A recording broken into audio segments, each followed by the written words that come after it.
न कस्मी देहाना दे न कस्मी देहात न कस्मी देहाना दे न कस्मी देहात खुदामी देहाना दे खुदामी देहात কেউ দেয় না কেউ দেওয়াইতে পারে না দিতে পারে দেওয়ানোর মালিক একমাত্র কে আল্লাহ সন্তান দেওয়ার মালিক কে লিল্লাহি মুলকুস সামাওয়াতি ওয়াল আরদ গোটা আসমান জমিনের রাজত্ব একমাত্র কার ইয়াখলুকু মা ইয়াশা ইয়াহাবু লিমান ইয়াশাউ ইনাসা যাকে চান কন্যা সন্তান দেন ওয়া ইয়াহাবু লিমান ইয়াশাউ যুকুর যাকে চান পুত্র সন্তান দেন আও ইউযাউযুহুম যুকরানা ওয়া ইনাসা যাকে চান পুত্র কন্যা উভয়টা দান করেন ওয়া ইয়াজআলু মান ইয়াশাউ আকিমা যাকে চান নিঃসন্তান রেখে দেন কোনো দোষ নাই কোনো ত্রুটি নাই কিছুই নাই কিন্তু কোনো বাচ্চা হয় না নিঃসন্তান দম্পতি আছে না নাই মেডিকেল টেস্টে উত্তীর্ণ কিন্তু বাচ্চা হয় না আল্লাহ বলেন কেন এমন করি ইন্নাহু আলিমুন কাদির কারণ আমি সবকিছু জানি যা তুমি জানো না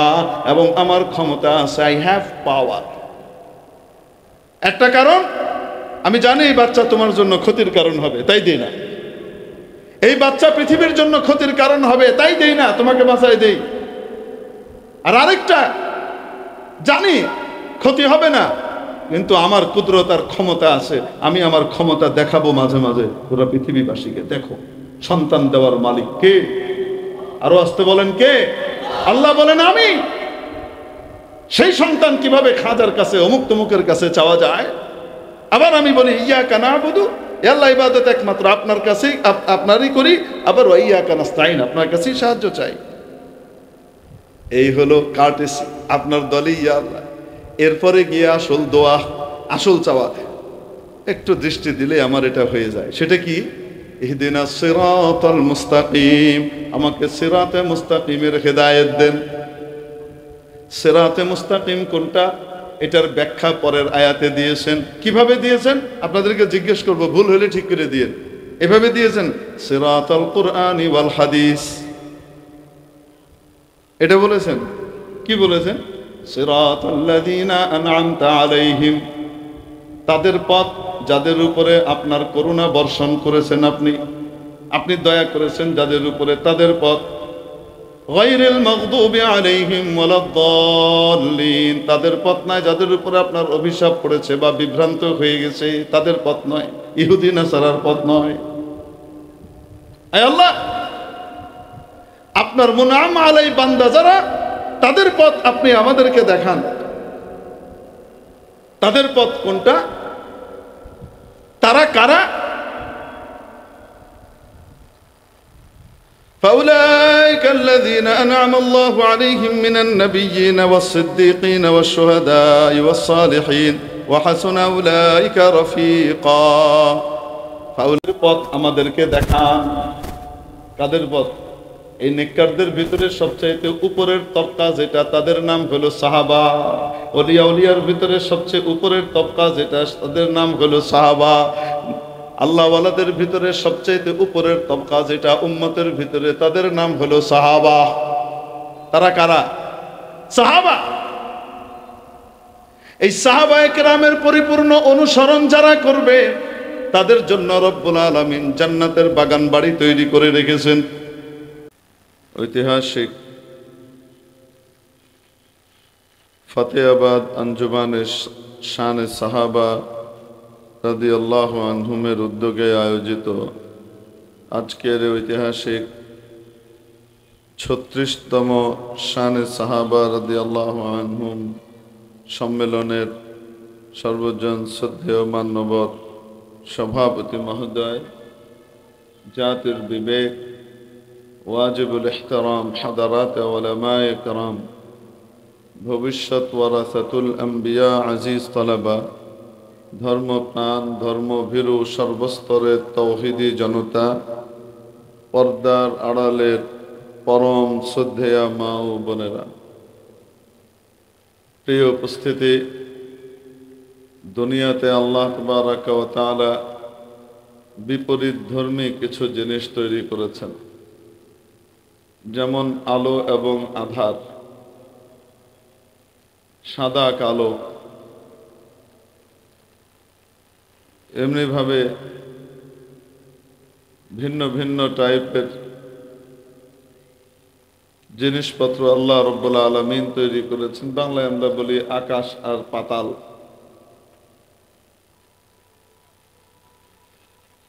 সঠিক আর বেঠিক, ঠিক তদ্রূপ হক এবং বাতিল। হক জান্নাতে নেয়, বাতিল জাহান্নামে নেয়। হক মানুষকে সফল করে, সাফল্য এনে দেয়, আর বাতিল মানুষকে ব্যর্থ করে দেয়।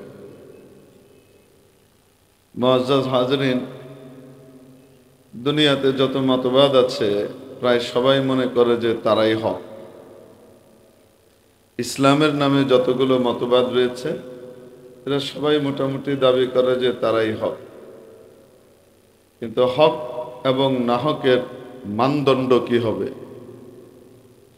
এই মানদণ্ড নির্ণয়ের ক্ষেত্রে কোরআন এবং সুন্নাহ আমাদেরকে পরিষ্কারভাবে জানিয়ে দিয়েছে যে দল বা যে ব্যক্তির মত এবং পথ সাহাবায়ে কেরামের মত আর পথের অনুরূপ হবে সে হক, আর যে দল বা ব্যক্তির মত সাহাবায়ে কেরামের মতের বিপরীত হবে সেই না হক, সেই বাতিল। খুব পরিষ্কার। কোরআনে কারিমে দৈনিক নামাজের মধ্যে আমরা দৈনিক কোরআনে কারিমের একেবারে প্রথম সূরা সূরাতুল ফাতিহা প্রায় 17 বার বিভিন্ন আঙ্গিকে তেলাওয়াত করি। বিভিন্ন আঙ্গিকে তেলাওয়াত করি মানে কখনো সরাসরি তেলাওয়াত করি, আবার কখনো ইমামের মাধ্যমে তেলাওয়াত করি। এটা আবার কেমন কথা? ইমামের মাধ্যমে তেলাওয়াত করি মানে ইমাম তেলাওয়াত করেন আর ইমামের পিছনে আমি নবীজির আদেশ মানি, কোরআনের আদেশ মানি, চুপ করে থাকি, তাও তেলাওয়াতের সওয়াব পাই এবং তেলাওয়াতকারী হিসেবে গণ্য হই। তাই মুসান্নাফ ইবনে আবি শাইবার ভিতরে নবী পাক সাল্লাল্লাহু আলাইহি ওয়াসাল্লামের এই মহান বাণী বর্ণিত হয়েছে, মান কানা লাহু ইমামুন ফাকিরাআতুল ইমামি লাহু কিরাআহ। যে ব্যক্তি ইমামের পিছনে নামাজ পড়ে ইমামের পড়াটাই তার পড়া, ইমামের পাঠটাই তার পাঠ, ইমামের তেলাওয়াতটাই তার তেলাওয়াত। প্রিয় উপস্থিতি, গোটা নামাজের নির্যাস আর সারাংশ কি? আল্লাহর কাছ থেকে কিছু জিনিস মঞ্জুর করিয়ে নেওয়া চাওয়া। গোটা কোরআনে কারীমের নির্যাস আর সারাংশ কি? কোরআনে কারীমের নির্যাস আর সারাংশ মুফাসসিরিনে কিরাম বলেন বিধৃত হয়েছে সূরাতুল ফাতিহার মধ্যে। আর সূরাতুল ফাতিহার নির্যাস কি? সূরাতুল ফাতিহার নির্যাস হলো দোয়া। এজন্য হাদিসে পাকে এসেছে আদ-দুআউ মুখুল ইবাদাহ, ইবাদতের মগজ আর সারাংশ হলো দোয়া। সূরা ফাতিহার মূলই হলো দোয়া। কি দোয়া? যে কোনো দোয়া নয়, বিশেষ স্পেশাল সবচেয়ে গুরুত্বপূর্ণ মানব জাতির জন্য সবচেয়ে স্পর্শকাতর দোয়া। এবং সেই দোয়াটা করবার আগে আল্লাহ রাব্বুল আলামিন দুনিয়াতে যেমনিভাবে মানুষ কোনো বড়র কাছ থেকে কোনো কিছু চেয়ে মঞ্জুর করাতে হলে কিছু কার্টেসি ফলো করে,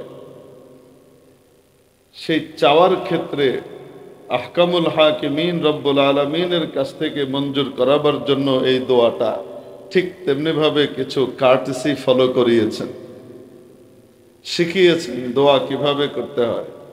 এবং সেই দোয়াটা কমপক্ষে 17 বার ফরজ নামাজের মধ্যে দৈনিক পড়তে হয় তাকে। ওয়াজিবাত এবং সুনানে মুআক্কাদাত মিলাইলে আরো তো অনেকবার।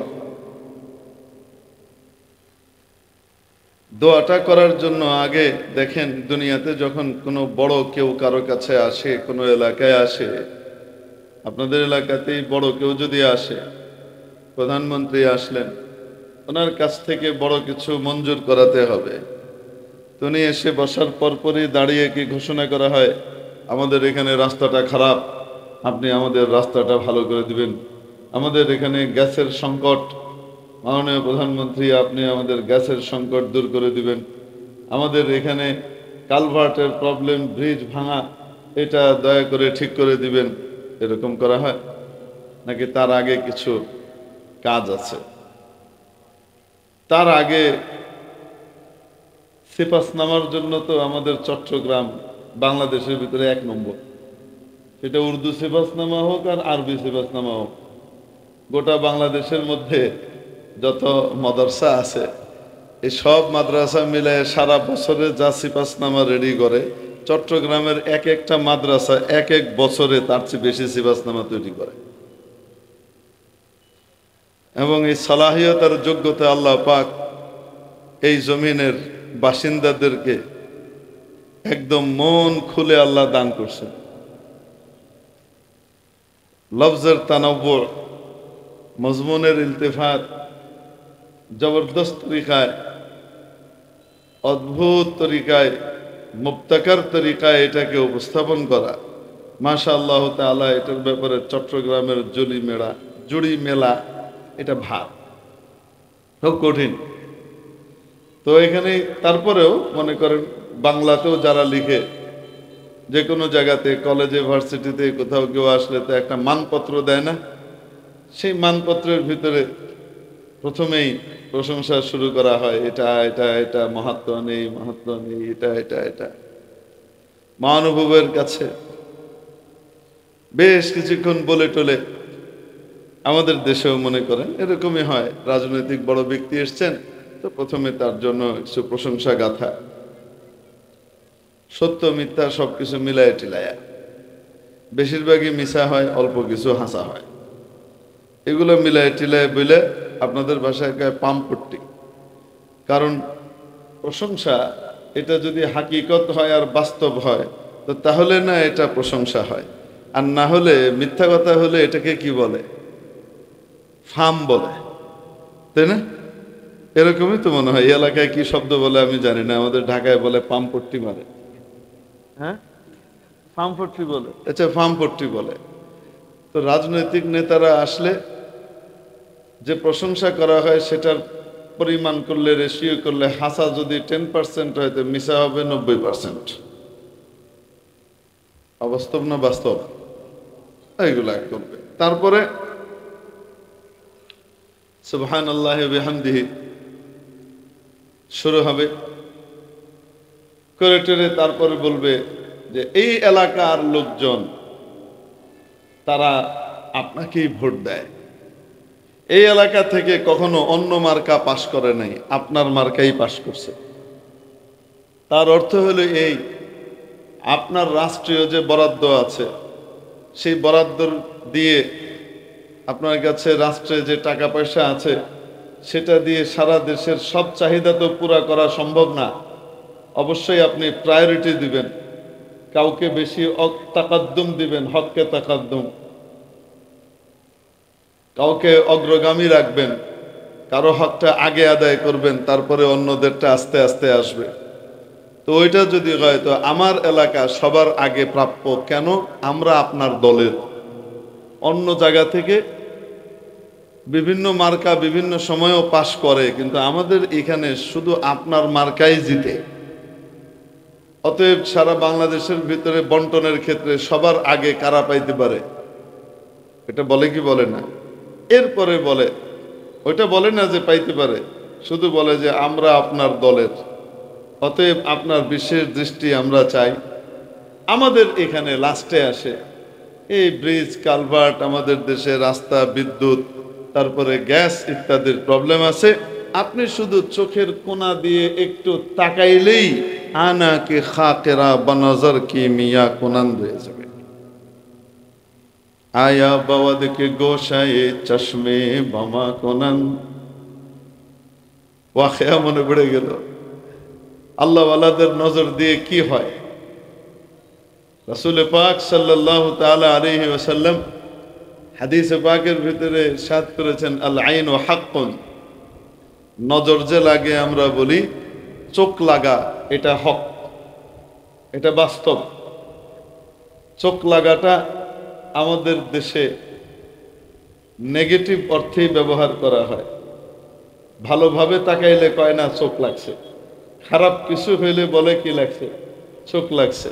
তো আল আইন ও হাক্কুন, এই আল আইন এর মিসদাক আল আইনুস সু, বাজে চোখ লাগা, যেটা খারাপ চোখ লাগা, এটা হক। এমনকি বাবা মার নজরও লাগে সন্তানের উপর।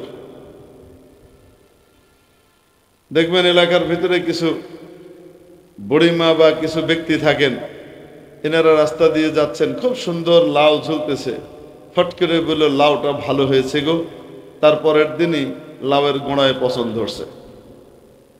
সুপারি গাছে সুন্দর সুপারি লটকাচ্ছে, কোনোদিন এখানে কোনো পোকা টোকা লাগে নাই। হঠাৎ একদিন একজন যে বলল এই গাছের সুপারিগুলা হেভি গো, বাস তারপর দিন থেকে দেখা গেল যে সুপারির ভিতরে কেমন যেন নষ্ট হওয়ার প্রবণতা শুরু হয়ে গেল। কোনো বাচ্চাকে দেখে ফট করে বলল বাচ্চাটা তো হেভি সুইট এবং কিউট, বাস তারপর দিন থেকে পাতলা পায়খানা শুরু হয়ে গেল, লুজ মোশন শুরু হয়ে গেল। সুন্দর নাদুস নদুস বাচ্চাটা একেবারে হাড় জেড়ে জীবন্ত কঙ্কাল হয়ে গেল। এরকম হয় কি হয় না? নবীজি বলেন চোখ লাগা হক। মানুষের যে চোখ লাগা আমরা বলি, এটা হক। মনে রাখবেন, মানুষের খারাপ নজর যেমন লাগে, মানুষের ভালো নজরও তেমনই লাগে। ইসলামে সাধারণত কেন এখানে আল আইন ও হাক্কুন বলা হয়েছে? ইসলামে সাধারণত নেগেটিভ জিনিসকে কখনো প্রমোট করা হয় না। অতি প্রাকৃতিক নেগেটিভ জিনিস, এটাকে কখনো ইসলাম কি করে না, সমর্থন করে না।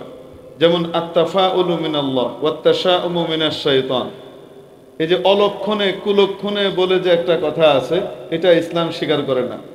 ইসলাম বলে অলক্ষণে কুলক্ষণে বলে কিছু নাই, কিন্তু সুলক্ষণ বলে হ্যাঁ, কোনো কিছুর ব্যাপারে যদি তোমার মনের ভিতরে সুলক্ষণে কিছু আসে, তাহলে এটা আল্লাহর পক্ষ থেকে এটা হতে পারে। কিন্তু অলক্ষণে এটাকে ইসলাম কি করে না, স্বীকার করে না। ইসলাম বলে যে না, এরকম কিছু নাই। মেরে মুহতারাম দোস্ত, এই হিসেবে আল আইন তো আম, এটা হক, ভালো নজর হোক চাই বাজে নজর হোক, দুইটার উপরেই ইতলাক হইতে পারে। কিন্তু খারাপ নজরের উপরে এটার ইতলাক খাসভাবে কেন হয়েছে? কারণ নর্মালি ইন জেনারেলি এটাকে স্বীকৃতি ইসলাম দেওয়ার কথা না, কিন্তু দিচ্ছে। এটাকে রদ করতে হয় কিভাবে? যে কারো চোখ লাগতে পারে, বাবা মার নজরও সন্তানের উপরে লাগতে পারে। যে কারো প্রশংসা করার সময় বলতে বলা হয়েছে মাশা আল্লাহ। মাশা আল্লাহ বলার সাথে সাথে মাশিয়াতুল্লাহ এর ভিতরে যোগ করে দেবার সাথে সাথে এর থেকে মন্দ জিনিস চলে যায়, আর এটার ভিতরে ভালো জিনিস পয়দা হয়। তো ভালো নজর, খারাপ নজর যেমন লাগে, ভালো নজরও লাগে।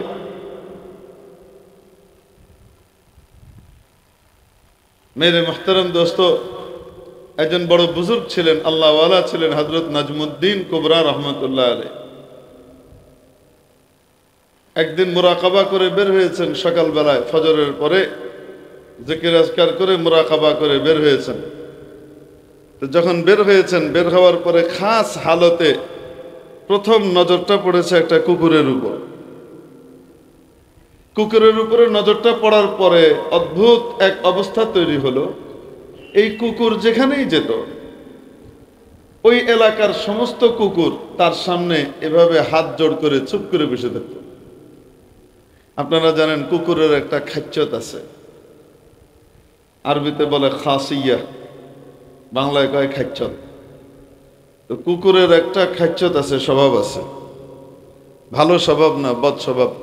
ভালো স্বভাব হইলে এটারে খাচ্চত কয় না, বদ স্বভাব হইলে এটারে কি বলে? খাচ্চত কয়। অমুমা কুকুরের খাচ্চত হইলে এই, তার এলাকা বিশাল, থাকার কত জায়গা, কিন্তু তারপরে অন্য এলাকার কোনো কুকুরকে সে তার এলাকায় এলাও করে না। যদি কোনোভাবে ঢুকে যায়, নিজেদের যতই ইখতলাফ থাকুক না কেন, আল কুফরু মিল্লাতুন ওয়াহিদার মতো সব একজোট হয়ে ওরে খেদেন দেয়। আর ওই বেচারা লেঙ্গুর দুই ঠ্যাঙের মাঝখানে দিয়ে কোনো মতে পালায় বাঁচে। কুকুরের এই খাচ্চতের কথা আমরা জানি কি জানি না, সে অন্য কাউকে নিজের এরিয়াতে এলাও করে না। সেখানে হযরত নাজমুদ্দিন কুবরা রহমতুল্লাহ আলাইহির মনজুর কলব, অর্থাৎ দৃষ্টিপ্রাপ্ত যে কুকুরটা ছিল, এই কুকুরটার অবস্থা এমন হয়েছিল, সে যেখানে যেত সেখানকার কুকুরই তাকে সাদরে সম্ভাষণ তো জানাইতই, এলাকার সমস্ত কুকুর এসে চুপ করে তার সামনে এভাবে নতজানু হয়ে চুপ করে বসে থাকত। কেন হয়েছে? আল্লাহ ওয়ালার খাস নজর। এক নজর ফরমা কে মুস্তাসনা শওম জবনায়ে জিন্স, এক নজর ফরমা কে মুস্তাসনা শওম জবনায়ে জিন্স, সক্কে শুদ মনজুর নজমুদ্দিন সাগারা সরওয়ারাস। ও আল্লাহর ওলি, একটা নজর আমার দিকে দিলে অসুবিধা কি?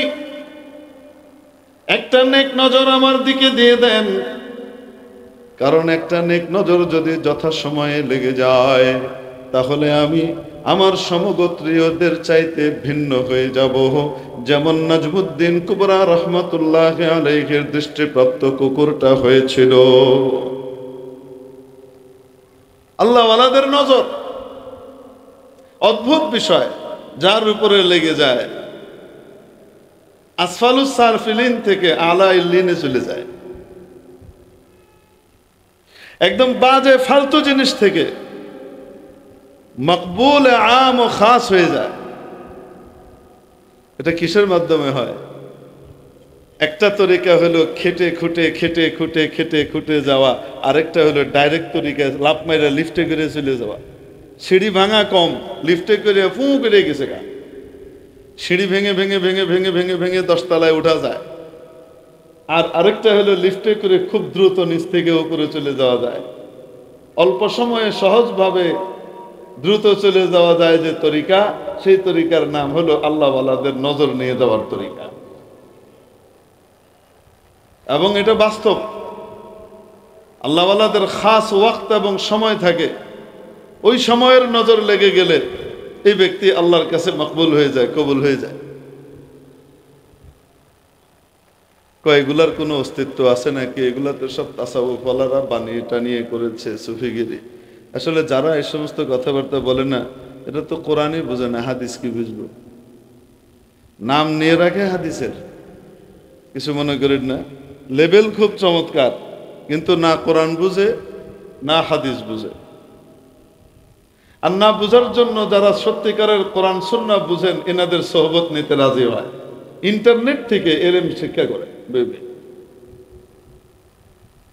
যার কারণে এই ঝামেলার ভিতরে পড়ে গিয়ে অস্বীকার করে এগুলা তো হাদিসে নাই, কোথাও নাই।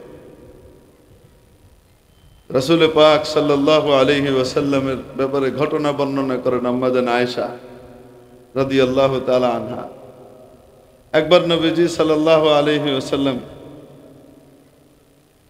খাস ভাবে ইবাদতরত,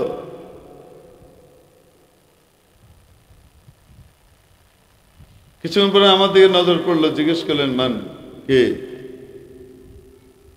তো আমি বলছি আয়েশা। তো জিজ্ঞেস করছেন মান আয়েশা, আয়েশা কে? আমি বলছি আপনার স্ত্রী, আবু বকরের মেয়ে আয়েশা। রাসূল সাল্লাল্লাহু আলাইহি ওয়াসাল্লাম জিজ্ঞেস করতেছেন মান আবু বকর, আবু বকর কে? মান আবু বকর, আবু বকর কে? আম্মা জান সিদ্দিকা রাদিয়াল্লাহু আনহা বলেন, আমি সাথে সাথে চুপ হয়ে গেলাম। আমি বুঝলাম রাসূল পাক সাল্লাল্লাহু আলাইহি ওয়াসাল্লামের দেহ মুবারক এখানে, কিন্তু ওনার চিন্তা চেতনা, ওনার জেহেন এখানে না। ওনার রুহানি তাকাত এখন স্বাভাবিক অবস্থায় না। আমি আয়েশাকে ভুলে যাওয়া, রাসূল না চেনা, এটাই এক অস্বাভাবিক ব্যাপার। ওনার সমস্ত স্ত্রীদের ভিতরে আমি সবচেয়ে প্রিয়তমা, তারপরেও আমাকে না চেনা এটা একটা অস্বাভাবিক ব্যাপার।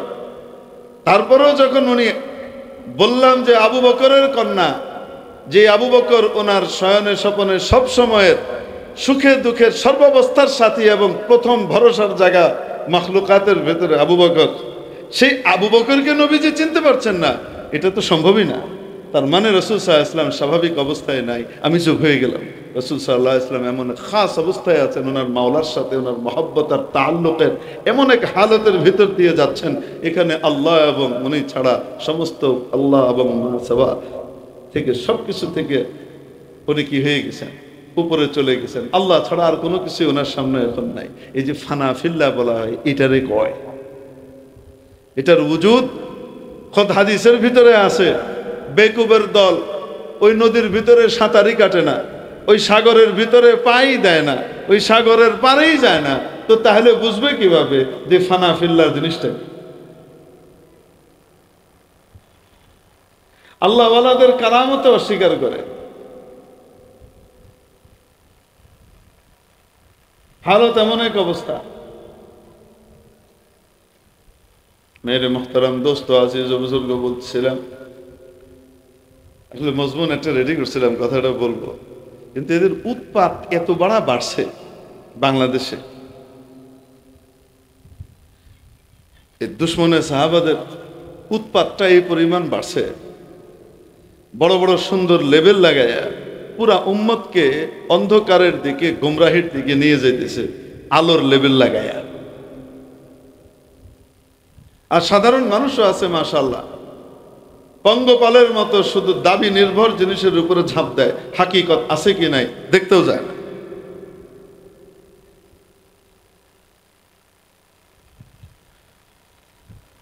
হযরত আশরাফ আলী থানভী রহমতুল্লাহ আলাইহি বলেন, হাকিমুল উম্মত মুজাদ্দিদুল মিল্লাত শাহ আশরাফ আলী থানভী রহমতুল্লাহ আলাইহি বলেন, যিনি ছোট বড় প্রায় 1000টা 900টার উপরে কিতাব রচনা করেছেন। নিকটতম সময়ে এত বড় মুসান্নিফ এবং তাজদীদি তাসনিফের কাজ আর কেউ করেছেন বলে জানা নেই। হযরত থানভী রহমতুল্লাহ আলাইহি বলেন, যখন আমি জালালাইন শরীফ পড়ি দারুল উলুম দেওবন্দে, ওই সময় আমার একটা আয়াতের তাফসীর বুঝে আসতেছিল না। আমি হযরত শেখুল হিন্দ, আসলে তো শেখুল ইসলাম ওয়াল মুসলিমিন, শেখুল আলম হযরত মাহমুদ হাসান দেওবন্দি রহমতুল্লাহ আলাইহির কাছে আমি গেলাম যে হযরত এই আয়াতের তাফসীরটা বুঝে নেই। হযরত তখন মাত্র মুরাকাবা শেষ করে বের হয়েছেন। তো হযরত আমাকে এটার উত্তর বুঝাইলেন খুব সুন্দর করে, আমাকে জিজ্ঞেস করলেন, বুঝছো? আমি বললাম, জি না হযরত, কিছুই বুঝি নাই। অথচ হযরত শেখুল হিন্দ রহমতুল্লাহ আলাইহি এর শোহরত ছিল এই ব্যাপারে যে কঠিন থেকে কঠিন বিষয় মাত্র অর্ধেকবার বললে গবি ছাত্র বুঝে ফেলত, এত জবরদস্ত আন্দাজে উনি বুঝাতেন। হযরত শেখুল হিন্দ রহমতুল্লাহ আলাইহি হাকিমুল উম্মতের মতো ছেলেকে বুঝাইতেছেন,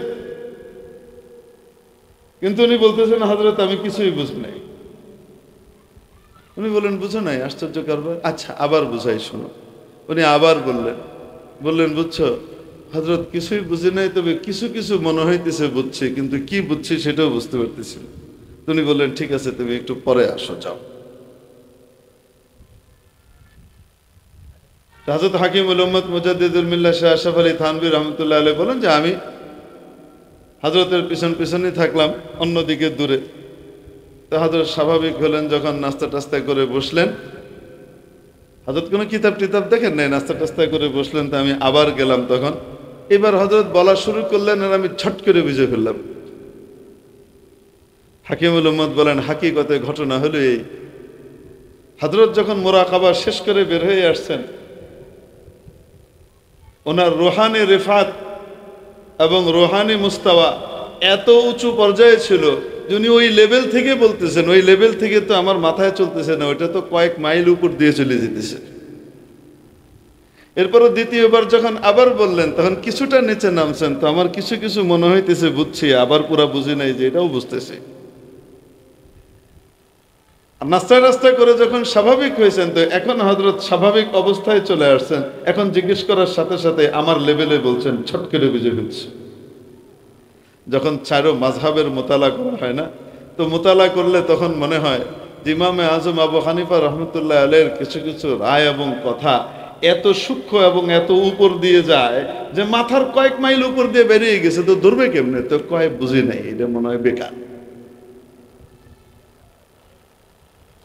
এত হাই থটের হয়। তো আল্লাহওয়ালাদের এমন কিছু হালত হয় যে হালতের সময় আল্লাহ আল্লাহ আল্লাহ আল্লাহ আল্লাহ, যে তারা দুনিয়ায় থেকেও দুনিয়ার ভিতরে তাদের রূহ বসবাস করে, এরকম না যে তাদের রূহ তখন উপর মহলের সাথে আলাদা ফিকিরে আর মহব্বতের ভিতরে নিমজ্জিত থাকে, আলাদা সাগরের ভিতরে থাকে। ওইরকম হালত থেকে বের হয়ে যদি নেক নজর কারো উপরে পড়ে, হে যেই হোক না কেন, কবুল হয়ে যায়।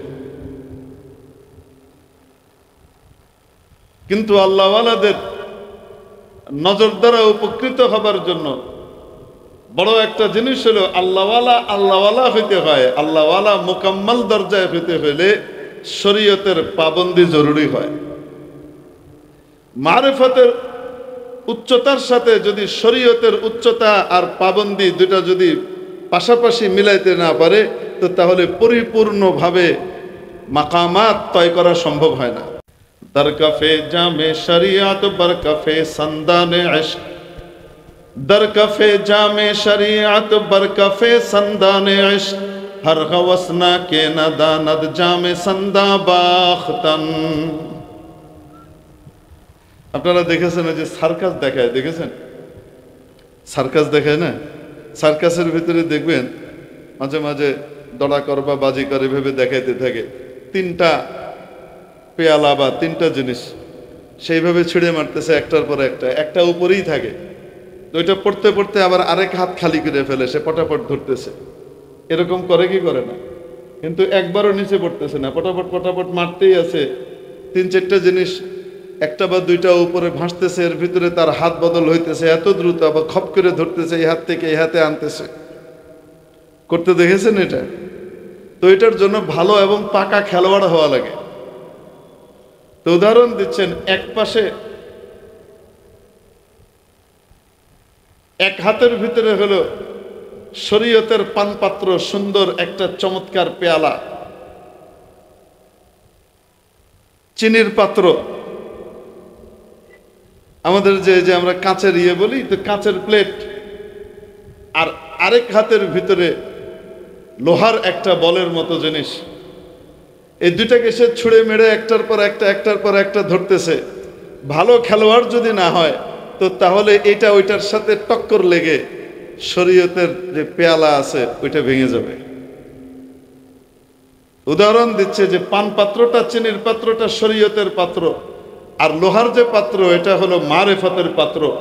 মারেফতের লাইনে পা দিয়ে যদি ভালো আর পাকা খেলোয়াড় না হয়, তাহলে সে মারেফত করতে গিয়ে সে শরীয়তের পেয়ালা ভেঙে ফেলে, চৌচির করে দেয়। আর সাহাবা একরাম এটাই শিখাচ্ছেন যে দেখো, মারেফত এবং শরীয়ত দুইটা সমান তালে চলতে থাকবে, কিন্তু মারেফতের লোহার পেয়ালা দিয়ে শরীয়তের কাঁচের পেয়ালায় সামান্য আঁচড় পড়বে না। দুইটা যথাযথভাবে সমানভাবে চলতে থাকবে। তো যতক্ষণ পর্যন্ত মারিফত এবং শরীয়ত দুইটা পাশাপাশি ভাবে ব্যালেন্স পজিশনে না থাকবে, ততক্ষণ পর্যন্ত এটার দ্বারা পরিপূর্ণ উপকার উম্মতকে দেওয়া সম্ভব না এবং নিজেও পাওয়া সম্ভব না। মেরে মুহতারাম দোস্ত, দেখবেন মারিফতের দাবি অনেকে করতেছে, ফজরের নামাজ গাঞ্জা খাইয়ে পার করে দিচ্ছে, লাল টকটকে চোখ দিয়ে ফজরের নামাজ পার করে দেয়। আবার কথায় কথায় বলে যে বাইরের নামাজ লাগে না, ভিতরের নামাজই যথেষ্ট, মনের নামাজই যথেষ্ট, মনের ইবাদত যথেষ্ট, বাইরের ইবাদত করার কোনো দরকার নাই। এই টাইপের কথাবার্তা বলে কি বলে না? এই পাগলারে বলেন, তো খাওয়া দাওয়া বাইরেরটা করস কে লিগা? তো মনে মনে খা, ভিতরে বন্দি করে ধুয়ে দেন কয়েকদিন, মনে মনে খাক, দেখি তার শরীর টিকে নেই। এগুলো দুষ্টামি মার্কা কথাবার্তা। যদি মারেফতের উঁচু মাকামে যাওয়ার কারণে নামাজ মওকুফ হইতো বা মাফ হইতো, সরওয়ারে কায়নাত নবীজি মুহাম্মদুর রাসূলুল্লাহ সাল্লাল্লাহু আলাইহি সাল্লাম নামাজ ফরজ হওয়ার পরে জীবনে একবারের জন্য হলেও নামাজ কি করতেন? ইচ্ছাকৃতভাবে কাজা করে দিতেন মারেফতে ডুবে থেকে। এক ওয়াক্ত নামাজ কাজার কোনো নজির আছে? আল্লাহ রাব্বুল আলামিন একবার ঘুমের মাধ্যমে দেখাইছেন, উম্মতের জন্য ফলাফল বের করে দিয়েছেন, উম্মতের মাসলা হল করানোর জন্য। আরেকবার খন্দকের যুদ্ধের ভিতরে যুদ্ধে ব্রত থাকার কারণে কাফেররা এমন এক পজিশনে হামলা করতেছিল, নামাজের জন্য বিরতি দেওয়ার কোনো গুঞ্জাইশই হয় নাই।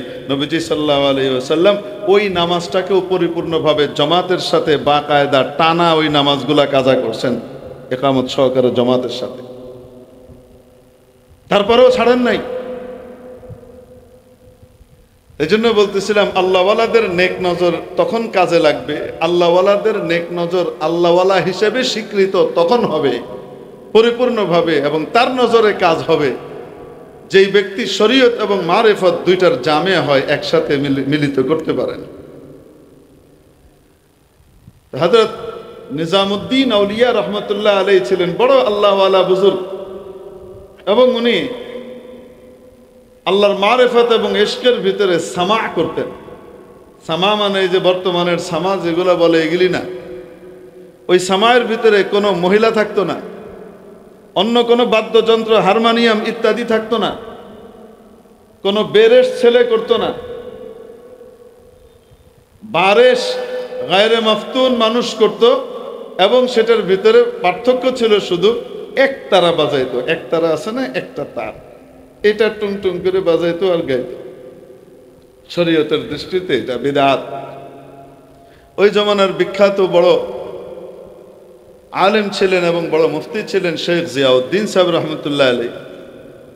তো শেখ জিয়াউদ্দিন সাহেব রহমতুল্লাহ আলাইহি হযরত নিজামুদ্দিন আউলিয়া রহমতুল্লাহ আলাইহির আল্লাহওয়ালা হওয়ার যে উঁচু মাকাম এটা জানতেন, কিন্তু ওনার পরিপূর্ণভাবে উচ্চতায় পৌঁছার জন্য যে বাধা, সেই বাধাটা ছিল এই ছোট্ট কাজটা। এটার কারণে উনি নাকির করতেন, বাধা দিতেন। একবারের ঘটনা, হযরত নিজামুদ্দিন আউলিয়া রহমতুল্লাহ আলাইহি ডাকছেন, ওনাকে দাওয়াত দিছেন ওনার মজলিসের ভিতরে, দেখো আমি কি কোনো বিদআত করি কিনা।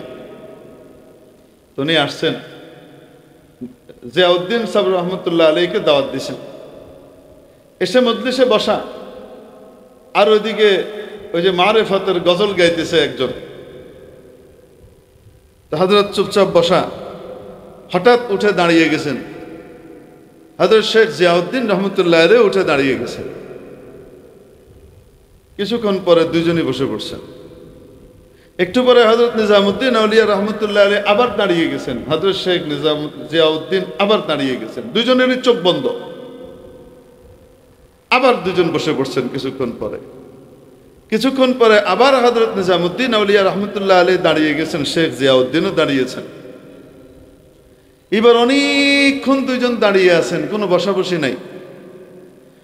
হঠাৎ হযরত নিজামুদ্দিন আউলিয়া রহমতুল্লাহ আলাইহি বলছেন, শুনতো লিয়া, শুনেছ তো? আর হাকিম জিয়াউদ্দিন চোখ বন্ধ অবস্থায় বলতেছেন, কাহ তো দিয়া, বললেন তো। দিয়ে দুজন আবার বসে গেছে, চোখ খুলছে। পরবর্তীতে হযরত জিয়াউদ্দিন রহমতুল্লাহ আলাইহিকে কেউ জিজ্ঞেস করেছে, হযরত আপনি তো ওনার মজলিসে যান না, এই বেদাতের কাজটা করে বলে, এই একটা বেদাত করেন উনি, এটার কারণে আপনি যান না, তো গেলেন কেন? সে বারবার ইসরার করছে, দেখার জন্য গেছিলাম আসলে সচক্ষে, তো দেখলাম আসলেই তো বেদাত। তো এই যে চোখ বন্ধ করে দুইজন উঠে দাঁড়ানো আবার বসা, এটার মাজারা কি, ঘটনা কি? তো উত্তর দিচ্ছেন যে দেখো, হযরত শেখ নিজামুদ্দিন আল্লাহর বড় পেয়ারা আশেক, উনি যে আল্লাহকে মহব্বত করেন এটার ভিতরে কোনো সন্দেহ নাই, আসলে আল্লাহকে বড় মহব্বত করেন, কিন্তু ওনার বেদাতের ব্যাপারে নকির করা এটা একজন আলেমের দায়িত্ব, তাই আমি করি। রাসূল পাক সাল্লাল্লাহু আলাইহি ওয়াসাল্লামের দ্বীনের ভিতরে এক চুল পরিমাণ যোগ হবার কোনো সুযোগ নাই। যদি যোগ আর বিয়োগ করতে হয় তাহলে বলতে হবে যে নবীজি দ্বীন আর ধর্মটাকে অসম্পূর্ণ রেখে গেছিলেন, আমরা এসে পূর্ণ করে দিলাম। নাউযুবিল্লাহি মিন যালিক। তো যার কারণে হঠাৎ যে উনি উঠে দাঁড়িয়ে গেলেন, ওনার রূহ তখন উপর মহলে সফর শুরু করছে। তো কোথায় গেছে, আমিও দাঁড়ায় গেছি তাকে নিয়ে আসার জন্য। তো দেখি সে প্রথম আসমানের কাছাকাছি চলে গেছে, ধরে নিয়ে এসে এনে বসে। তো আবার আসছে, বসে পড়ছে। দ্বিতীয়বার আবার দাঁড়ায় গেছে, আমি আবার তাকে, কারণ সে আমাকে তার পাওয়ার দেখাইতেছে, আল্লাহর সাথে যে তার সম্পর্ক আছে। তো আল্লাহর সাথে যে আমারও যে সম্পর্ক আছে এটাও তো আমি তার দেব। তো আমি গিয়ে তারে খুঁজতে খুঁজতে দেখি সে 7 আসমানের কাছাকাছি চলে গেছে। ওইখান থেকে আবার ধরে এনে বয়স, তো এসে বসছে।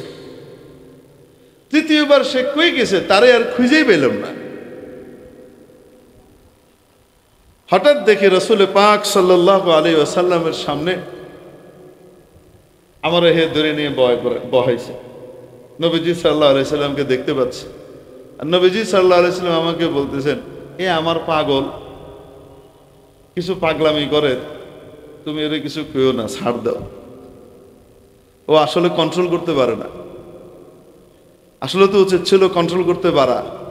আমার দিনের ভিতরে তো কোনো অপূর্ণতা নাই, কন্ট্রোল করার ভিতরেই আসলে সত্যিকারের সাফল্য।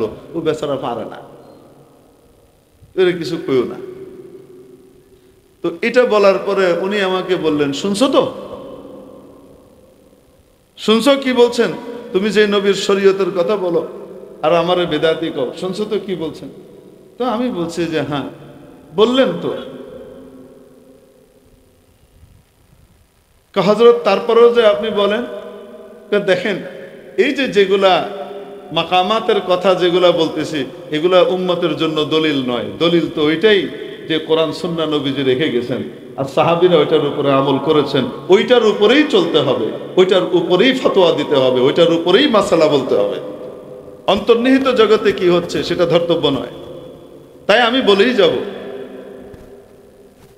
বাকি রইল আগে যেভাবে তাকে বলতাম সরাসরি, যেহেতু নবীজি বলছেন যে কেউ না, আপাতত ছাড় দাও পাগল, তাই আমি ছাড় দিয়ে দিচ্ছি।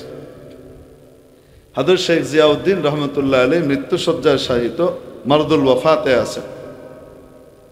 ডাক্তাররাও বলে দিছেন এই যাত্রায় পার পাওয়া মনে হয় অসম্ভব, হযরত মনে হয় চলে যাবেন, শরীর এত খারাপ। হযরত নিজামুদ্দিন আউলিয়া রহমতুল্লাহ আলাইহি আসলেন শেখ জিয়াউদ্দিন সাহেবকে দেখতে।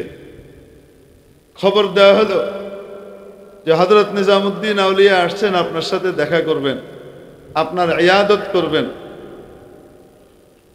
হযরত জিয়াউদ্দিন রহমতুল্লাহ আলাইহি বলে দিলেন, যাও গিয়ে বলে দাও মৃত্যুর সময় এই বেদাতির চেহারা আমি দেখতে চাই না।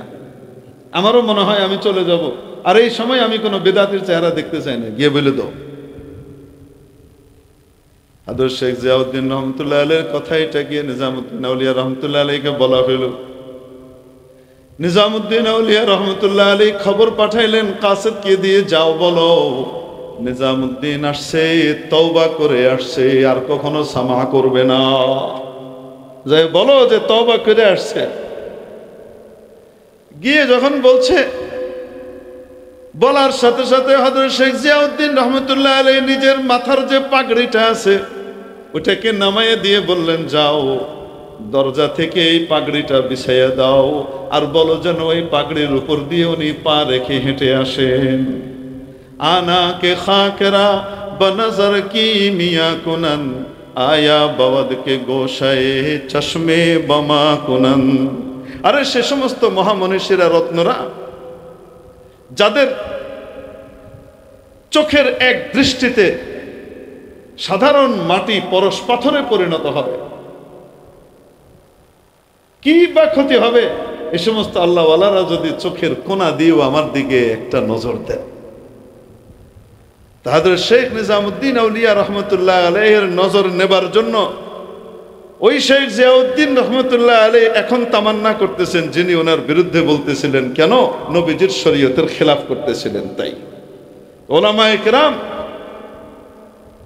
সামান্যতম যদি নবীর শরীয়তের ভিতরে কি হয়, টাচ হয়, কেউ এটার ভিতরে বৃদ্ধি করে বা কমায়, আলেম ওলামা সে যত প্রিয়ই হোক না কেন সেই ব্যক্তি, তাকে ছাড় দেন না। ওনারা টাইট করে বলেন আর টাইট করে বলার কারণে দুনিয়াতে অনেকে তাদেরকে শত্রু জ্ঞান করে, আসলে এনারা হলেন তাদের মুহসিন, তাদেরকে জাহান্নামের পথ থেকে মুক্ত করে জান্নাতের দিকে নিতে চান। মেরে মুহতারাম দোস্ত আজিজ ও বুজুর্গ, এই জন্য বলতেছিলাম, ওই যে কথা থেকে গেছিলাম যে কোনো কিছু যখন বড় কাছ থেকে মঞ্জুর করাইতে হয়, তো তখন মঞ্জুর করানোর আগে কার্টেসি হলো প্রথমে তার প্রশংসা করা, তারপরে বলা আমরা আপনারই, তারপরে গিয়ে বলা আমাদের এই জিনিসটা যদি একটু পুরা করে দেন, আপনি আপনার চোখের কোণা দিয়ে যদি একটু নজর দেন, সামান্য দৃষ্টি দিলেই আমাদের এই বড় বড় সমস্যাগুলোর সমাধান হয়ে যায়। বলি কি বলি না? এখান থেকে গেছিলাম যে সামান্য দৃষ্টি দিলেই কি হয়ে যায়, পুরা হয়ে যায়। তো রব্বে দুল জালাল আমাদেরকে দোয়া শিখিয়েছেন, 17 বার এই দোয়া নামাজের ভিতরে করান। এই দোয়াটার জন্য কোরআনে কারীমের নির্দেশ দিয়ে রেখেছেন সূরা ফাতিহার ভিতরে প্রথম 3 আয়াত হলো রব্বুল আলামিনের প্রশংসা। আলহামদুলিল্লাহি রাব্বিল আলামিন, যত প্রশংসা হতে পারে সমস্ত প্রশংসা মহাবিশ্বের প্রতিপালক একমাত্র আল্লাহর জন্য। আর রহমানির রহিম, যিনি পরম করুণাময় অতিশয় দয়ালু। মালিক ইয়াউমিদ্দিন, বিচার দিবসের মালিক, অর্থাৎ যেমনি ভাবে তিনি দয়ালু তেমনি ভাবে তিনি কঠোরও বটেন। কারণ যখন গোটা পৃথিবী ধ্বংসস্তূপে পরিণত হবে, সব সমান করে দেওয়া হবে, কিছুই নাই, কোনো উঁচু নিচু জায়গা নাই। রব্বুল আলামিন খালি জায়গার মধ্যে যখন কেউ নাই, সবাইকে ওয়াফাত দেওয়া হবে, সবার রূহ কবজ করা হবে। হযরত আজরাইল আলাইহিস সালামের রূহও তাকে কবজ করতে বলা হবে। কেউ নাই ওই সময় মাওলায়ে কারীম ঘোষণা দিবেন, প্রশ্ন রাখবেন, লিমানিল মুলকুল ইয়াউম, লিমানিল মুলকুল ইয়াউম, আজকের এই রাজত্ব কার? লিমানিল মুলকুল ইয়াউম, আজকের এই রাজত্ব কার? আল্লাহ পাক কিয়ামতের দিন বলবেন লিমানিল মুলকুল ইয়াউম, আজকের এই রাজত্বটা কার? 3 বার বলবেন। জবাব দেওয়ার মতো কেউই থাকবে না। কে জবাব দেবে? আল্লাহ নিজেই বলবেন লিল্লাহ আল ওয়াহিদ আল কাহ্হার, মহা ক্রোধান্বিত একমাত্র আল্লাহ। আল্লাহর ক্রোধের বহিঃপ্রকাশ কিয়ামতের দিনের সূচনায় ঘটবে। এজন্য 3য় আয়াতে সেটাও বলেছে মালিক ইয়াউমিদ্দিন, বিচার দিবসের, বিনিময় দিবসের একচ্ছত্র অধিপতি মালিক। প্রথম প্রশংসা আলহামদুলিল্লাহি রাব্বিল আলামিন, যাবতীয় প্রশংসা সকল বিশ্বের প্রতিপালক একমাত্র আল্লাহর জন্য, যিনি পরম করুণাময় অতিশয় দয়ালু। 3য় হলো বিচার দিবসের মালিক। প্রশংসা শেষ। এইবার আমি হলাম, আমরা সবাই আপনার দলের, কয়নি কয় না? এখান থেকে আপনার মার্কাই পাস করে। এটা বলার জন্য বলে ইয়্যাকা না'বুদু ওয়া ইয়্যাকা নাস্তাঈন, ইবাদত একমাত্র আপনারই করি, সাহায্য একমাত্র আপনার কাছেই চাই। ইবাদত একমাত্র আপনারই করি, সাহায্য একমাত্র কার কাছে চাই? আপনার কাছেই চাই। এটা দিয়ে কি বুঝাইলো? ইহা আল্লাহ, আমি একমাত্র আপনার দলের। উলাইকা হিজবুল্লাহ আলা ইন্না হিজবাল্লাহি হুমুল মুফলিহুন উলাইকা হিজবুশ শাইতান আলা ইন্না হিজবাশ শাইতানি হুমুল খাসিরুন। দল মূলত 2টা, একটা আল্লাহর দল আর একটা হলো শয়তানের দল। আল্লাহর দলে যোগ না দিলেই শয়তানের দল। দল কয়টা মোট? আয় আল্লাহ, আমি একমাত্র আপনারই ইবাদত একমাত্র আপনারই করি, সাহায্য একমাত্র আপনার কাছেই চাই, আর কারো কাছে চাই না। বিশ্বাস করি সবকিছু দেওয়া এবং দেওয়ানোর মালিক আপনি। এমন নয়, নামাজ তো পড়ি এবং প্রতিদিন বলি ইবাদত একমাত্র আপনারই করি, আপনার কাছেই চাই, অথচ যেই জিনিস কেউ দিতে পারে না আল্লাহ ছাড়া, সেই জিনিস আবার খাজার দরবারে গিয়ে চাই। খাজা আমার একটা সন্তান দিয়ে দেন, আমার একটা ছেলে দিয়ে দেন, একটা ফিতা বাইন্দা আসে, শিখায় দেয়, এগুলা করে। এই ভুলগুলো আমাদের অনেকে করে কি করে না? আল্লাহ তাদেরকে সহি বুঝ দান করেন বলে আমি রাগ করার বিষয় না, বুঝানোর বিষয় যে বাবারে তুমি বলো কি আর করো কি? নকসমি দেহানাদ নকসমি দেহাত, নকসমি দেহানাদ নকসমি দেহাত, খোদামি দেহানাদ খোদামি দেহাত। কেউ দেয় না, কেউ দেওয়াইতে পারে না, দিতে পারে দেওয়ানোর মালিক একমাত্র কে? আল্লাহ। সন্তান দেওয়ার মালিক কে? লিল্লাহি মুলকুস সামাওয়াতি ওয়াল আরদ, গোটা আসমান জমিনের রাজত্ব একমাত্র কার? ইয়াখলুকু মা ইয়াশা ইয়াহাবু লিমান ইয়াশাউ ইনাসা, যাকে চান কন্যা সন্তান দেন, ওয়া ইয়াহাবু লিমান ইয়াশাউ যুকুর, যাকে চান পুত্র সন্তান দেন, আও ইউযাউযুহুম যুকরানা ওয়া ইনাসা, যাকে চান পুত্র কন্যা উভয়টা দান করেন, ওয়া ইয়াজআলু মান ইয়াশাউ আকীমা, যাকে চান নিঃসন্তান রেখে দেন। কোনো দোষ নাই, কোনো ত্রুটি নাই, কিছুই নাই, কিন্তু কোনো বাচ্চা হয় না। নিঃসন্তান দম্পতি আছে না নাই? মেডিকেল টেস্টে উত্তীর্ণ কিন্তু বাচ্চা হয় না। আল্লাহ বলেন কেন এমন করি? ইন্নাহু আলিমুন কাদির, কারণ আমি সবকিছু জানি যা তুমি জানো না, এবং আমার ক্ষমতা আছে। আই হ্যাভ পাওয়ার। একটা কারণ, আমি জানি এই বাচ্চা তোমার জন্য ক্ষতির কারণ হবে, তাই দিই না। এই বাচ্চা পৃথিবীর জন্য ক্ষতির কারণ হবে, তাই দেই না, তোমাকে বাঁচাই দেই। আর আরেকটা, জানি ক্ষতি হবে না, কিন্তু আমার কুদরত আর ক্ষমতা আছে, আমি আমার ক্ষমতা দেখাবো মাঝে মাঝে পুরো পৃথিবীবাসীকে। দেখো সন্তান দেওয়ার মালিক কে? আরো আসতে বলেন কে? আল্লাহ বলেন আমি। সেই সন্তান কিভাবে খাজার কাছে অমুক তমুকের কাছে চাওয়া যায়? আবার আমি বলি ইয়াকা না'বুদু, আল্লাহ ইবাদত একমাত্র আপনার কাছেই, আপনারই করি। আবার ওয়াইয়াকা নাস্তাইন, আপনার কাছেই সাহায্য চাই। এই হলো কার্টেসি, আপনার দলে ইয়া আল্লাহ। এরপরে গিয়ে আসল দোয়া, আসল চাওয়া, একটু দৃষ্টি দিলে আমার এটা হয়ে যায়। সেটা কি? ইহদিনাস সিরাতাল মুস্তাকিম, আমাকে সিরাতে মুস্তাকিমের হেদায়েত দেন। সিরাতে মুস্তাকিম কোনটা? এটার ব্যাখ্যা পরের আয়াতে দিয়েছেন। কিভাবে দিয়েছেন আপনাদেরকে জিজ্ঞেস করব, ভুল হলে ঠিক করে দিয়েন। এভাবে দিয়েছেন সিরাতাল কুরআনি ওয়াল হাদিস, এটা বলেছেন। কি বলেছেন?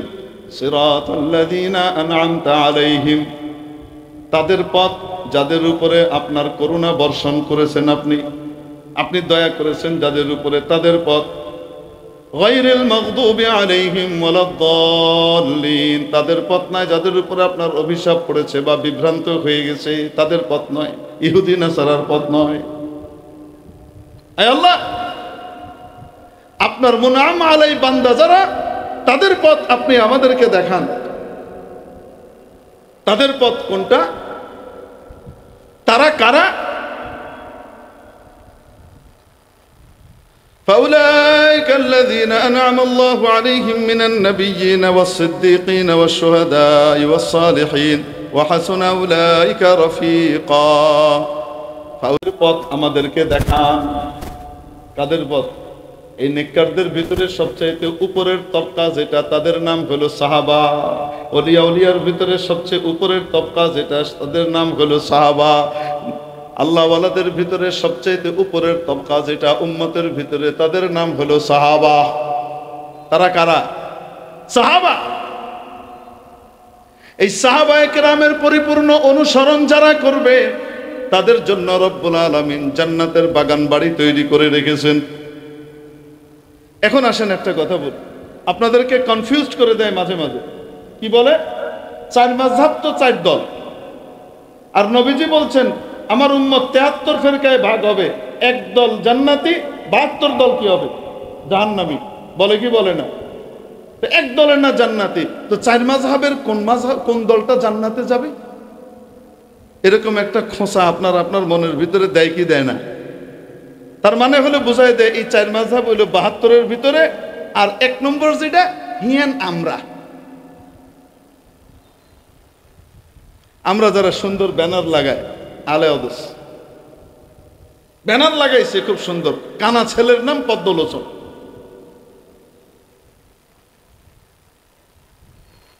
মেরে মাস্টারাম দোস্ত, কি কইতাম আপনাকে, আসলে বললে তো কথা আরো 15 মিনিট আগে ছেড়ে দিতে চাইছিল, কিন্তু কি কমু।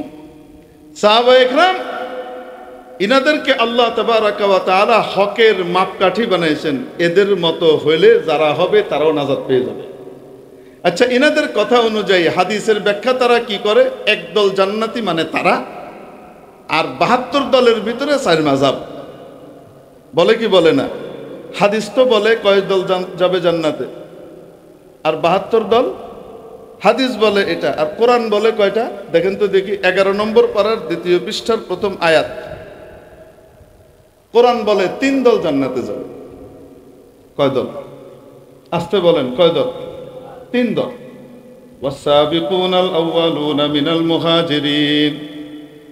1 নম্বর হলো সাহাবীদের ভিতরে আপনারা জানেন কর্মপন্থার দিক থেকে 2 দলে বিভক্ত ছিলেন। এক দল ছিলেন যারা ঘর বাড়ি সব ত্যাগ করে ছেড়ে দিনের জন্য হিজরত করেছেন, তাদেরকে বলা হতো মুহাজির, বহু বচন মুহাজিরুন, মুহাজিরিন। আর আরেক দল ছিলেন যারা তাদেরকে বুকে বরণ করে নিয়েছিলেন, সব রকমের সহযোগিতা দিয়েছিলেন মদিনার সাহাবীরা, তাদেরকে বলা হতো কি? আনসার। আনসারের বহু বচন আনসার। ওয়াসাবিকুনাল আউয়ালুনা মিনাল মুহাজিরিন ওয়াল আনসার। মুহাজির এবং কি আনসার কয় দল হলো? 2 দল। ওয়াল্লাযীনা তাবাউহুম বিইহসান। আর যারা পরিপূর্ণভাবে তাদের অনুসরণ করবে, মুহাজির এবং আনসারীদের পরিপূর্ণ অনুসরণ করবে, আল্লাহ পাক বলেন রাদিয়াল্লাহু আনহুম ওয়া রাদু আন। তাদের উপরে আল্লাহ খুশি, তারাও আল্লাহর উপরে খুশি। তারা এত দামি যে আল্লাহ তাদের খুশিরও এতেবার করেন।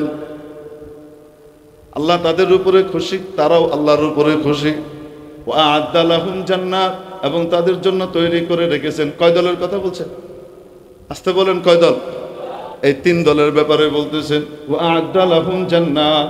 এবং তাদের জন্য তৈরি করে রেখেছেন এমন সব বাগান বাড়ি সমূহ, বাগান সমূহ, তাজরি তাহতাহাল আনহারু, যার তলদেশ দিয়ে নির্ঝরণ সমূহ প্রবাহিত হতে থাকবে। খালিদিনা ফিহা, চিরকাল সেখানে থাকবে আবাদা। যালিকাল ফাওজুল আযীম। এটাই হলো সবচাইতে বড় সাফল্য আর কামিয়াবি। তাহলে কয় দল জান্নাতি? আসতে বলেন। হাদিস বলে 1 দল, কোরআন বলে কয় দল? কোরআন আর হাদিসের ভিতরে কন্ট্রাডিকশন হইতে পারে না। আসল ঘটনা কি? যে 1 দল জান্নাতি বলা হয়েছে, সেই 1 দল কারা? যাদের মধ্যে 4টা বৈশিষ্ট্য থাকবে। কয়টা? কয়টা বৈশিষ্ট্য? যাদের মধ্যে এই 4টা বৈশিষ্ট্য থাকবে, যারা যেই নামই নেক না কেন, তারা আসলে ওই 1 দলের অন্তর্ভুক্ত। এবং এই যে 3 দলের কথা বলা হলো, মুহাজির, আনসার, তাবেঈন, এই 3 দল নামে 3 দল, কিন্তু মৌলিকভাবে ওই 4 বৈশিষ্ট্য এদের ভিতরে থাকার কারণে এরা আসলে কয় দল? ঠিক তেমনি ভাবে ওই 4 মাযহাব, হানাফি, মালিকি, শাফি, হাম্বলি, এই 4 মাযহাব নামের দিক থেকে ভিন্ন হলেও কর্মপন্থায় সামান্য শরঈ ইখতিলাফ থাকলেও ফুরুঈ মুআমালার ভিতরে, কিন্তু মৌলিকভাবে ওই 4 বৈশিষ্ট্য এদের ভিতরে থাকার কারণে 4 দল আসলে কয় দল? 1 দল। এজন্য মনে রাখবেন, সাহাবায়ে কেরামকে আল্লাহ রাব্বুল আলামিন হক এবং বাতিল নির্ণয় করার মাপকাঠি বানিয়েছেন। যাদের আমল সাহাবীদের সাথে মিলবে। আমার আগে হযরত মাওলানা হামিদ জাহেরি সাহেব দামাত বারাকাতু মাগরিবের পরে গালিবান এই সংক্রান্ত আলোচনা করতেছিলেন। আমি যখন এসে ঢুকছি তখন হযরত ইরবাদ ইবনে সারিয়া রাদিয়াল্লাহু তাআলা আনহু সেই হাদিসখানা উনি পড়তেছিলেন।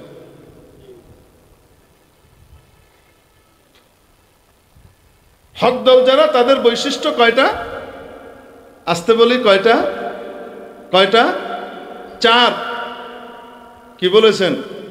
আলাইকুম বিসুন্নতি। 1 নম্বর বৈশিষ্ট্য, তারা নবীজির সুন্নতকে আঁকড়ে ধরবে। 2 নম্বর, ওয়া সুন্নাতুল খুলাফায়ে রাশিদিন আল মাহদিয়িন। আমার পরে খোলাফায়ে রাশিদিন যারা থাকবে, যাদের বৈশিষ্ট্য থাকবে তারা হেদায়েতের উপরে প্রতিষ্ঠিত, তাদের অনুসরণ করবে। বৈশিষ্ট্য কয়টা হলো? জি, 2টা। 73 দলে ভাগ হবে, সব জাহান্নামে যাবে, 1 দল জান্নাতে যাবে। তাদের বৈশিষ্ট্য কি জিজ্ঞেস করা হলো নবীজি সাল্লাল্লাহু আলাইহি সাল্লামকে, ইয়া রাসূলুল্লাহ, তারা কারা? নবীজি সাল্লাল্লাহু আলাইহি ওয়াসাল্লাম তাদের বৈশিষ্ট্য বললেন, মা আনা আলাইহি ওয়া আসহাবি।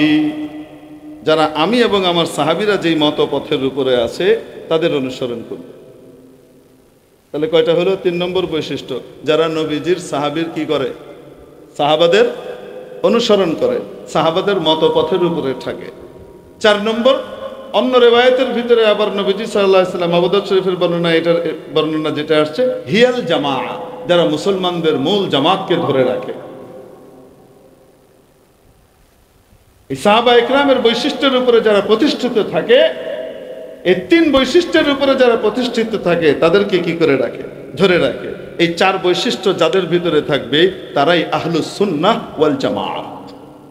এখন আপনি বিচার করেন এসে কারা সাহাবা ইকরামের সুন্নাহগুলোকে ফলো করে, খোলাফায়ে রাশিদিনের সুন্নাহকে ফলো করে, আর কারা করে না।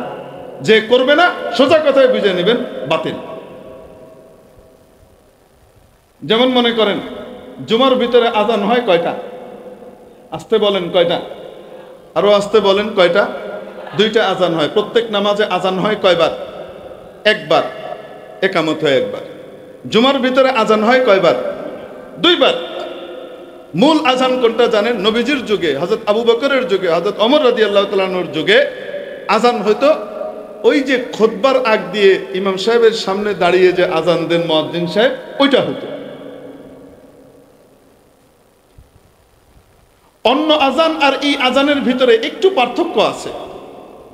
অন্য আজানের আওয়াজ শোনার পরে কেনা বেচা নাজায়েজ হয় না, কিন্তু জুমার আজান শোনার পরে কোরআনে কারীম বলে, ইদা নুদিয়া লিস-সালাতি মিন ইয়াউমিল জুমআতি ফাসআউ ইলা যিকরিল্লাহি ওয়া দারুল বাই'। ও ঈমানদাররা, জুমার আজান শোনার সাথে সাথে, ডাকের সাথে সাথে তোমরা কেনা বেচা বাদ দাও, সবকিছু ছাড়ো, আল্লাহর জিকিরের দিকে ছোট, খুতবার দিকে ছোট। বুঝাইতে পারি নাই? অতএব এই আজানের পরে যদি কেউ কেনা বেচা করে, তো তাহলে সেই কেনা বেচা কি জায়েজ না না জায়েজ? সওয়াব পাবে না গুনাহ হবে? গুনাহ হবে। নবীজির যুগে, সিদ্দিকে আকবরের যুগে, হযরত ওমরের যুগে জুমার ওয়াক্ত হওয়ার আগেই মুসল্লিরা সব মসজিদে এসে বসে থাকতেন। এক্কা দুক্কা 2-1 যদি একটু পিছায়ও থাকতেন, ওই আজান শুরু হওয়ার সাথে সাথে সব বাদ। কিন্তু সাহাবীদের যুগ মাঝামাঝি চলে এসেছে, নতুন নতুন মুসলমান অনেক এসেছে, হয়েছে, যারা নাকি সাহাবীদের মতো নয়, কোয়ালিটি তো হুবহু এক নয়। হযরত ওসমান গনি রাদিয়াল্লাহু তাআলা আনহুর যুগে হযরত ওসমান দেখলেন এখন আজান দিলেও অনেক মানুষ আচ্ছা এইটা শেষ করে তারপরে যাই, এরকমও আছে। বুঝেন নাই মনে হয়? মানুষদের ভিতরে ঢিলে ঢালা ভাব আসছে। অতএব কিয়ামত পর্যন্ত উম্মত গুনাহগার হবে। এখনই যদি এই অবস্থা হয়, শত শত বছর পরে কি হবে? হযরত ওসমান রাদিয়াল্লাহু তাআলা আনহু সংবিধান বিশেষজ্ঞ যে সাহাবীরা ছিলেন তাদের সকলকে ডাকতেন, ইনক্লুডিং হযরত আলী রাদিয়াল্লাহু আনহু। হযরত তালহাও জিন্দা, হযরত জুবাইরও জিন্দা, হযরত আব্দুর রহমান ইবনে আউফও জিন্দা। সবাইকে ডাকলেন, ডেকে মশওয়ারা করলেন কি করা যায় বলেন। হযরত ওসমান পরামর্শ করে শুধু জুমার জন্য অতিরিক্ত একটা সতর্কতামূলক আজান চালু করলেন। কেন? এই আজান শোনার সাথে সাথে সতর্ক যারা তারা তো এমনি চলে আসবে, আর ঢিলে ঢালা যারা তারা ঠিকঠাক করতে করতেই মূল আজান হয়ে যাবে, আর মূল আজান হওয়ার পরে কেউ বাইরে থাকবে না, কেউ গুনাহগার হবে না। বুঝাইতে পারি নাই মনে হয়? হযরত ওসমান রাদিয়াল্লাহু তাআলা আনহু খলিফায়ে রাশিদ ছিলেন কিনা? আসতে বলেন, ছিলেন কিনা? ছিলেন। হযরত ওসমান রাদিয়াল্লাহু তাআলা আনহু এই আমল চালু করলেন এবং খোলাফায়ে রাশিদিনের সুন্নাহ ফলো করার জন্য আদেশ করেছেন কে? নবীজি। নবীজি যেটা বলেন নিজের থেকে বলেন না, উপর থেকে অথরিটি পান তাই বলেন। আসতে বলেন, নিজের থেকে বলেন না, উপর থেকে পান তাই বলেন। তাহলে খোলাফায়ে রাশিদিনকে মানবার আদেশ, তাদের সুন্নত পালনের আদেশ, এটা দিয়েছেন নবীজি নিজের পক্ষ থেকে না আল্লাহর পক্ষ থেকে? খোলাফায়ে রাশিদিনের অন্যতম হযরত ওসমান এটা চালু করলেন। হযরত আলী রাদিয়াল্লাহু তাআলা আনহু এসে এটা বন্ধ করে দিলেন না বহাল রেখেছেন? খলিফায়ে রাশিদ হযরত আলীও বহাল রাখলেন, পরবর্তীতে হযরত হাসান, হযরত মুআবিয়া রাদিয়াল্লাহু আনহু সবাই বহাল রাখলেন। চলে আসতেছে আজকে দেখবেন নেটের ভিতরে ওই সমস্ত বক্তব্য যারা লিখে রাখে নিজেদেরকে আহলে হাদিস, আর আহলে হাদিস হিসেবে অমুক অমুক বড় বড় মাওলানা সাহেবকে মানে তাদের বক্তব্য এখনো সংরক্ষিত আছে, চাইলে আমি আপনাদেরকে শোনায় দেখাইতে পারি। বলতেছে এটা ওসমান রাদিয়াল্লাহু তাআলা চালু করা জিনিস, ওইটা বিদআত, ওইটা বিদআত, বিদআত, আমি মানব না। বলতেছে আহলে হাদিস, আর হযরত ওসমান রাদিয়াল্লাহু তাআলা চালু করা এই সুন্নাহকে সে অস্বীকার করতেছে।